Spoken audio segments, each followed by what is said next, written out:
Bonjour, un trader zen du site letradingzen.fr. Avec cette vidéo pour faire une mise à jour de l'évolution du titre DPV Technologies. Alors on commence par discuter ce qui s'est passé en semaine. Quelle est la situation en échelle une semaine? Nous avions identifié cette diagonale, le cours, on espérait que le cours suive cette diagonale dans un mouvement de hausse. Ça n'a pas été le cas puisque la diagonale a été cassée. Cependant, le cours ne s'est pas effondré, et au contraire, on peut dire que cette semaine, il a repris du poil de la bête. On voit cette belle bougie verte. Donc, euh, cette bougie elle nous permet d'être optimiste pour la suite. Donc si on regarde d'un petit peu plus près en journalier, on en était resté là sur la dernière vidéo. On revoit, hein, vous voyez ici l'oblique qu'on a tracé en semainier.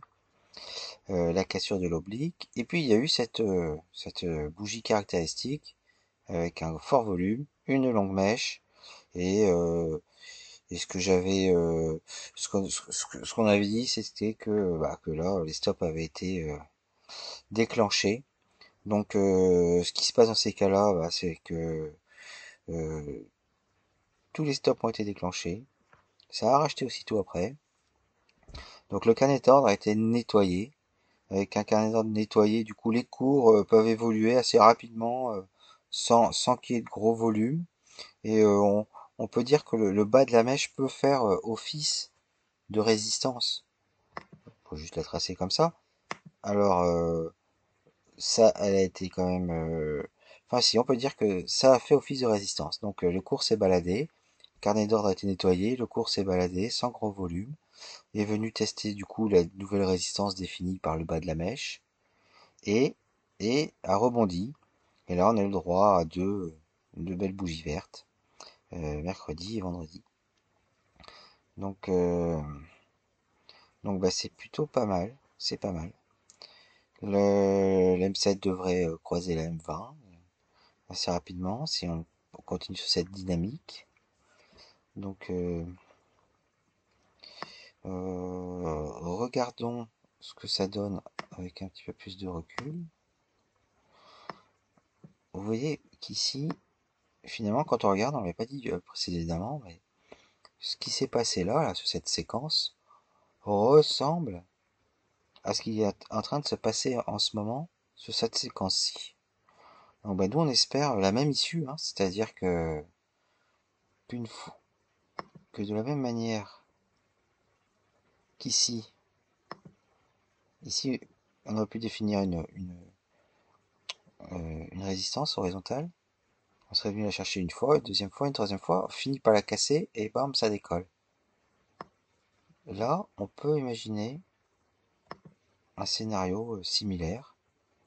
Alors par contre, où est la résistance? Il semblerait qu'elle soit vers ici. Mais d'ailleurs, la résistance bleue, on l'a déjà tracée. Donc il y a bien une zone de résistance ici. On est venu tester une fois, deux fois. On va très certainement aller tester une nouvelle fois. Et ce qu'on espère, c'est que ça casse et que ça décolle. C'est ça, hein, le scénario qu'on cherche. Et pour l'instant, les ingrédients sont là, quoi. Ils sont là. Une M7 qui va croiser une M20 à la hausse. Les deux vont se retrouver... bon, la M20 ne serait pas encore retournée, hein. Voilà, ça, je supprime, puisque ça, c'était pour représenter un stop serré. Stop serré, et stop serré, ce qu'on a dit l'autre fois, il se serait fait déclencher. Euh, voilà, moi j'ai mis des billes, hein, personnellement sur la valeur vendredi. Donc, euh, je crois quand même à un scénario positif. Ce n'est pas un conseil d'investissement, hein, parce que je ne suis pas conseiller d'investissement.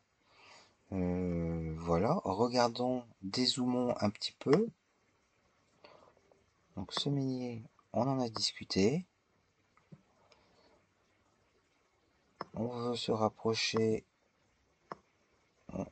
ce qu'on souhaite. Donc ce qu'il va falloir attaquer dans un premier temps, c'est celle-ci là, cette résistance horizontale. Ça, si ça casse, ça peut nous donner quand même de l'énergie. Et il y aura quand même l'oblique là, qui était support, va de redevenir résistance. Et on va arriver sur le canal rose qu'on a dessiné. Et c'est ça le gros objectif, hein, c'est de casser ce canal rose. Alors, est-ce qu'on peut tout casser comme ça d'un coup rapidement? Je ne sais pas, j'en doute un petit peu, mais, euh, mais c'est ce qu'on va observer dans les temps à venir. Hop, on peut regarder en mensuel. Bon, il se passe pas grand-chose pour l'instant, hein.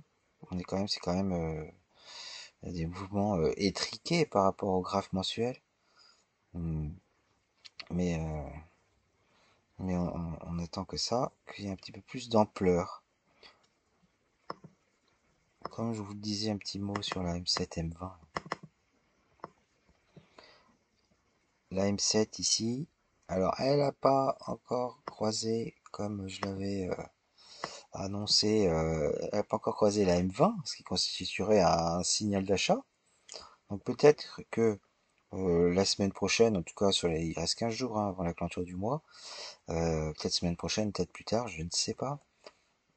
Le cours va continuer à monter, espérons-le. Ça aura pour effet de faire monter la M7 et le signal se déclenchera. Est-ce que certains attaqueront directement du coup sur ce signal? Ça peut faire accélérer les choses, c'est ce que je veux dire. Est-ce qu'il faut attendre la clôture? Ça, je ne sais pas. On va l'observer en tout cas, si jamais ça se produit. Donc voilà. Donc, une M7 qui de toute façon le mois prochain va certainement croiser la M20 si c'est pas ce mois-ci.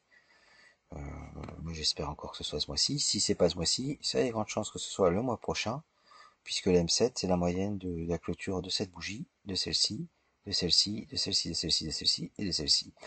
Et le mois prochain, celle-ci ne fera plus partie du calcul, donc il n'y aura aucun cours en dessous des 8. Donc forcément, on aura une M7 qui sera élevée, qui aura peut-être même une petite impulsion. Donc la M20 a très peu de chances de résister. Hop. Donc voilà, voilà, toujours la formation de ce double top. On va combler, hein. Je pense vraiment qu'on va combler, qu'on va aller sur euh, le haut du canal baissier. Il y aura peut-être un petit peu de vague dans cette zone-là avant de casser. Peut-être. Voilà. Bon bah nous suivrons cela. Euh, voilà. Et ben écoutez, je vous souhaite une bonne soirée. À bientôt pour la suite. Ciao.